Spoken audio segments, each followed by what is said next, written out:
Okay. Good morning, everybody. I will start with a couple of apologies. First of all, the one from my colleague Kevin Kerrigan, who you might have seen on the program. Kevin was regrettably couldn't be with us for family reasons, so I'm replacing him today. And the second apology is with the organizers, because they had the name tag, which I stole on Tuesday. I thought that at the end of the meeting I could bring it with me, and now it's in my hotel, so I'm sorry for the organization here. I will give you a short update on the Box 2 project. This project was presented by Kevin last year at the conference in Vilnius, so probably many of you have already received a general overview of the objectives and the structure of the project. We are nearly at the end of it, because we started on the 1st of July last year, and the project officially ends on the 30th of June this year. And we would like to give you an update on the achievements of the project. So eBox 2 is the continuation of eBox 1 that was based on a feasibility study done in Bonnet. The aim of the service is to provide the countercrime agencies and law enforcement agencies with a tool to access information on beneficial owners and controllers of companies. With the experience of EBR, we are using the network of the business registers to provide the data to the countercrime agencies. eBox 2 is a EU-funded project, and as EBR is the coordinator and was granted a direct funding from the Commission last year, because they believe very much in the results of this project. So again, the objectives are to provide the investigators with a useful tool that could help their daily activities when trying to find information on certain entities across the border. Too strong? Too low or too... Oh, wow. Did you hear me before? Okay. Wow. The difference between eBox 2 and 1 is that we also extended the coverage. So in the previous project we had coverage of only 4 countries. We will now have 7 countries. And we have designed a visualization tool, which I will show you in a little bit. This is the list of the participants. EBR, as I said, is the coordinator. Our technology partner is Enterprise Registry Solutions. We have a number of business registers who are the provider to the network. The supporting partners, external supporting partners, are Europol, the FIUNet, and the Asset Recovery Office. They are basically our main target users. This service is not a commercial, it's meant only to help the official authorities into their investigation activities. The project has developed 3 services. So we can search for an entity, we can search for owners and officers, and once we have an entity, we can also get a list of owned and controlled companies. As I said, we are nearly at the end of the project, and we are at the end of the piloting phase, which we launched in April. Our users have gained access to more than 22 million companies and to more than 50 million officers and owners. At the moment, across the 6 countries, we have a 7th, which is Spain, which is joining in a matter of hours. We have recruited 45 testing officers among 12 jurisdictions from the LEIs. And now I will give you the short demo to show what we have created. Of course, the tool per se may not seem anything different or exciting from other searching tools, but we have designed it hearing what were the needs of the officers, the investigators. Okay, this will go with a video because we didn't want to take any risks in a really live demonstration. Okay, so we have a typical login screen where you can set the account details. And then our first, the landing page is this one.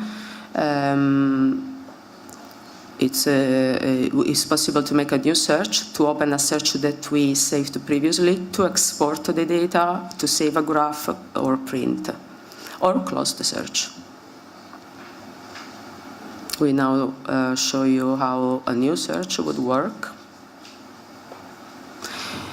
So we could search for legal person or a natural person. And when it goes to legal person, we select the country and we insert the company name or the company number. We can, of course, launch also an advanced search with a number of different input parameters. This is, again, pretty standard for any registry. The same would happen if we go for a natural person, with the difference that we would include personal data, so the surname, the first name, date of birth, or other personal information. Of course, here it depends on the supported parameters by the providers. So if we search a natural person in the United Kingdom, we have chosen Mr. Luca Di Fazio. We launch the search, so a box is calling the company's house register. And we have a list of entries that are matching the criteria. We identify the person that we are looking for by looking at the date of birth. And we add it to our map. So this is really our starting point.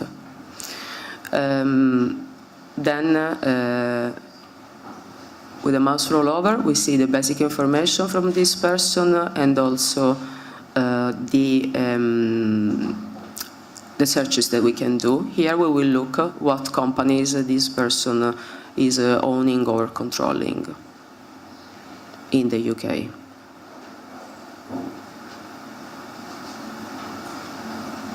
We have only one entry from the UK registry again, which is HK Beta Ltd, and is a director to this company, so we add it to the map.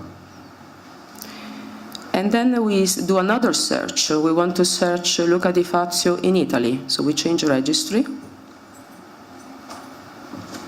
It is going slowly, but it will, because they were worried that I was too slow in talking.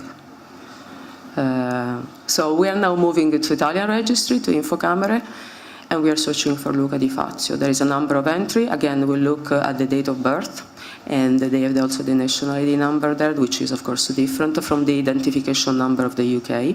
And we establish a link between two entities that are entered into different registries. From here, we can also retrieve the list of owned and controlled companies by Di Fazio in Italy.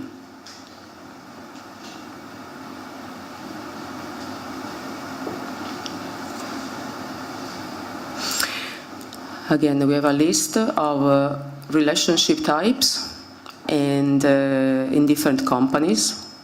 So we select a couple of them that probably we are interested in. Of course, this is not a real test case. So, and we are building basically the tree of relationships. Here we can search information on a legal entity in Italy, and we can see who are the owners and controllers of these Fondamenta Servizi SRL. And we see who is the owner, which we are interested in, and we add it to the map. The same for Celtica Partners.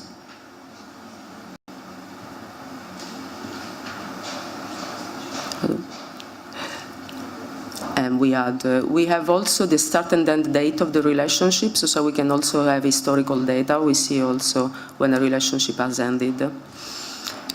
So we add also these entries to the map. So we are just expanding the map. And we can also delete nodes or delete entries that we believe are not useful afterwards. Going back to other searches that we can do, we can retrieve documents with this system. So, for example, for Fondamenta, we can retrieve the annual accounts. We select the year of interest, and we make an order.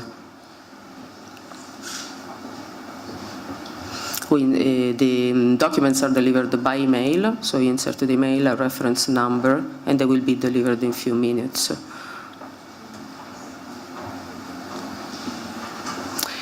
So this is a very short explanation of how it works. Of course, we haven't reinvented the wheel.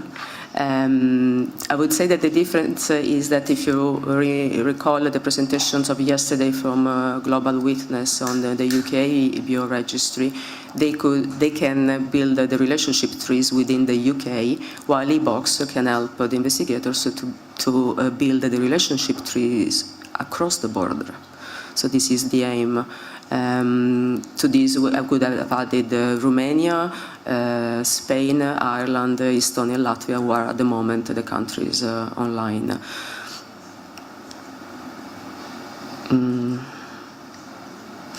We are now, as I said, at the end of the testing phase, so we are working with the validators for a successful completion. We will analyze the gathered feedback and document them into the final report. From the project point of view, we are also working on the sustainability analysis and the review for the opportunities on production level service.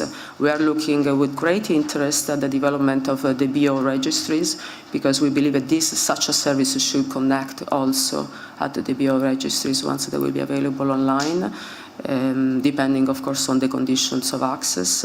But again, the target are the police, the law enforcement agencies. We have also two external great supporters that are the CAB from Ireland, which is the police from Ireland, and the FIUNet from Latvia, that are telling us how precious it is for them such a service. We are not resolving, we are not providing exactly the answers to the investigators. It's not us to tell who is the ultimate beneficial owners, but we know that with such a tool we help a lot of the manual job that they are used to do, because they told us that most of the times their searches across the border happen by telephone, email, fax, and sometimes the response time is very long. So such a tool will serve the purpose of a small part of the manual job. I'm done with the presentation, and I'll be glad to take questions when it's the time. I don't know if now or later. Probably later at the end. I think we've got a session there. Simona, thank you very much for your presentation. And now Anne from Companies House is going to give